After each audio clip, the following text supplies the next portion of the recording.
Assalamualaikum warahmatullahi wabarakatuh. Perkenalkan, nama saya Zonar Rezeki Ramu dari Prodi Manajemen Zakat dan Wakaf, Fakultas Ekonomi dan Bisnis Islam. Ingin menjelaskan tentang materi yang berjudul Islam dan Moderasi Agama yang saya kutip dari video oleh Habib Hussein Jafar Al-Hadar yang berjudul Apa sih moderasi beragama itu? Baik, saya lanjut langsung penjelasannya. Penjelasan tentang Islam dan moderasi agama berdasarkan isi video yang dijelaskan oleh Habib Hussein Jafar menjelaskan konsep moderasi beragama dengan merujuk pada Al-Quran surah Al-Baqarah ayat 143 yang berbunyi wa qad zalika ja'alnakum ummatan wasatan litakunu syuhada 'alan nas. Artinya, dan demikian pula kami telah menjadikan kamu umat yang moderat agar kamu menjadi saksi atas perbuatan manusia. Terdapat 3 poin kunci utama yang digarisbawahi oleh beliau mengenai ayat tersebut. Poin pertamanya adalah objeknya adalah umat. Agama Islam itu sendiri secara esensi sudah pasti dan selalu moderat, namun umatnya belum tentu moderat. Seringkali perilaku ini sebagian umat tidak mencerminkan nilai Islam atau bahkan bertentangan dengannya. Oleh karena itu yang perlu dimoderasi adalah pemahaman dan sikap umatnya, bukan agamanya. Lanjut poin kedua, kata menjadikan ja'ala berbeda dengan kata khalaqa, menciptakannya sifatnya instan. Kata ja'ala mengindikasikan perlunya proses ikhtiar dan upaya manusia. Moderasi adalah potensi yang diberi Allah, namun akualitasnya membutuhkan usaha nyata dari umat Islam untuk terus belajar dan bergerak. Poin ketiga, konsep moderat, wasatan. Kata wasatan diserap ke bahasa Indonesia yang menjadi kata wasit. Dalam konsep ini ada 2 ciri utama, yaitu tidak berlebihan dalam hal apapun, termasuk ibadah secara ekstrim. Itu dilarang di dalam Islam. Beliau mencontohkan sahabat Abdullah bin Amr yang dinasihati Nabi karena berpuasa setiap hari, sholat malam tanpa tidur, dan akhirnya masa tua justru menyiksa fisiknya. Berlebihan dalam beragama disebut di Al-Quran sebagai ciri orang yang terdahulu yang keliru. Quran surah Al-Maidah ayat 77. Dan berada di tengah untuk menilai, adil untuk bersikap. Seperti wasit, orang moderat melihat masalah secara utuh dari tengah agar tidak bias, namun bersikap adil. Berarti proporsional, menetapkan suatu pada tempatnya, yaitu berpihak pada kebenaran dan menegur kesalahan dengan cara yang baik, memiliki ketinggian moral serta kebesaran hati. Baik, analisis dampak positif dan negatif moderasi beragama di masyarakat. Di video tersebut, dampak positif diterapkan dengan benar, terciptanya harmoni dan kedamaian, menghindari gesekan antar umat beragama maupun inter umat beragama, karena setiap orang mengedepankan sikap saling menghargai. Poin keduanya, mencegah ekstremisme dan radikalisme, menepis pemahaman keagamannya kaku, hulu atau berlebihan, serta gemar mengkafirkan sesama takfiri. Poin ketiganya, menampilkan wajah Islam yang ramah, menunjukkan esensi Islam sebagai rahmatan lil alamin, yang bijaksana, proporsional dan solutif. Dan yang terakhir, keadilan sosial yang subjektif dan objektif. Masyarakat mampu menilai kebenaran secara objektif, berani membela yang benar dan menegur yang salah tanpa memandang latar belakang, budaya, dan suku. Dampak negatif di video tersebut adalah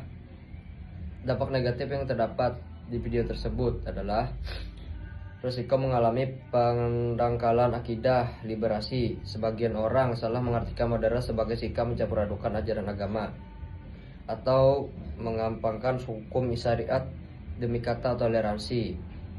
Sikap apatis atau mencari aman terjadi ketika seorang enggan menyuarakan kebenaran karena takut dicap tidak toleran dan tidak moderat, padahal moderasi tetap menuntut keberpihakan kepada kebenaran. Serta polarisasi dan stigmatisasi baru.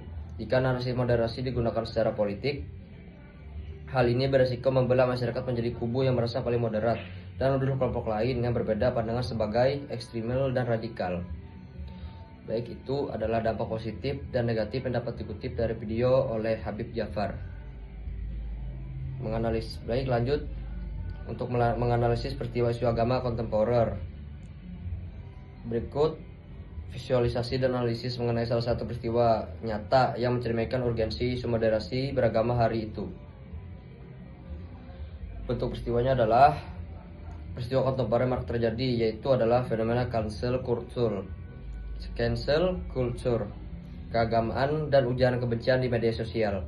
Contoh konkretnya adalah aksi saling mengkafirkan, membid'ahkan atau melakukan perundungan global, atau sering diucap dengan kata cyberbullying secara massal terhadap tokoh atau kelompok agama lain karena adanya perbedaan penafsiran fikih, cara berpakaian ataupun tradisi budaya lokal seperti sedekah bumi atau ziarah. Baik, mengapa peristiwa ini dikategorikan sebagai isu agama kontemporer? Poin pertamanya adalah keterlibatan teknologi modern. Isu ini lahir dari konvergensi antara semangat beragama yang tinggi tetapi tidak dibarengi dengan literasi digital dan pemahaman agama yang mendalam, lalu diamplifikasi oleh algoritma media sosial.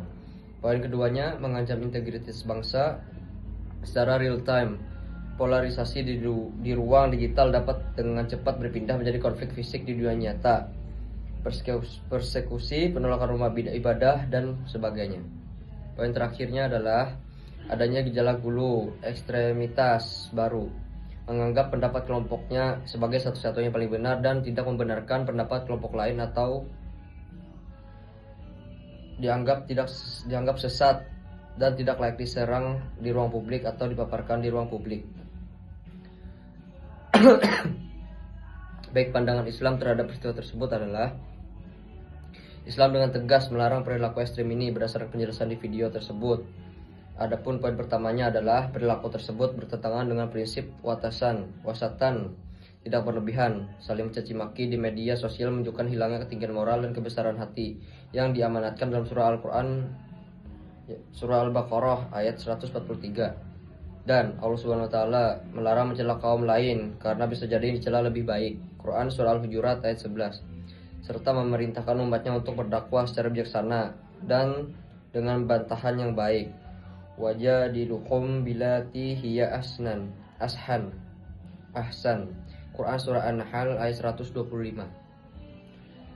Baik, adapun solusi yang dapat dilakukan oleh generasi muda adalah yang poin pertamanya yaitu mengutamakan tabayun, verifikasi, dan literasi.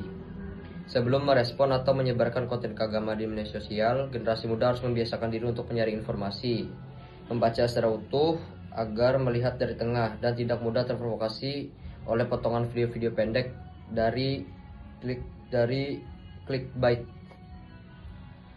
Poin keduanya adalah belajar agama kepada guru ulama yang otoritatif, menghindari proses belajar agama yang instan hanya lewat algoritma media sosial. Generasi muda harus belajar dari ulama yang memiliki sanad keilmuan yang jelas, yang mengajarkan Islam dengan wajah ramah dan sejuk, bukannya penuh kebencian. Adapun poin ketiganya menjadi cyber wasit digital, yaitu menggunakan kemampuan digital untuk memproduksi konten-konten kreatif yang moderat, inklusif, dan damai. Ketika melihat perdebatan kusir di kolom komentar, generasi muda hadir membawa narasi yang mendinginkan dan objektif, bukan justru ikut memanaskan. Poin terakhir adalah memisahkan ranah akidah dan muamalah, toleransi proporsional, teguh dalam akidah diri sendiri tanpa harus mengganggu, merendahkan, atau menyerang keyakinan atau pilihan yang lain. Mengembangkan kolaborasi lintas kelompok dalam aksi kemanusiaan dan sosial ekonomi. Baik, hanya itu yang dapat saya jelaskan dari video yang saya kutip dari Habib Jafar yang berjudul "Apa sih itu moderasi agama?". Baik, salah kata dan kurang informasi yang dapat saya berikan atas penjelasan saya mohon maaf. Terdapat kurang dan lebihnya. Sampai sini saja penjelasan yang dapat saya berikan. Saya Zona Rezeki Ramu dari Prodi Manajemen Zakat dan Wakaf, NIM 25141300010. Saya tutup dengan mengucap alhamdulillah. Assalamualaikum warahmatullahi wabarakatuh.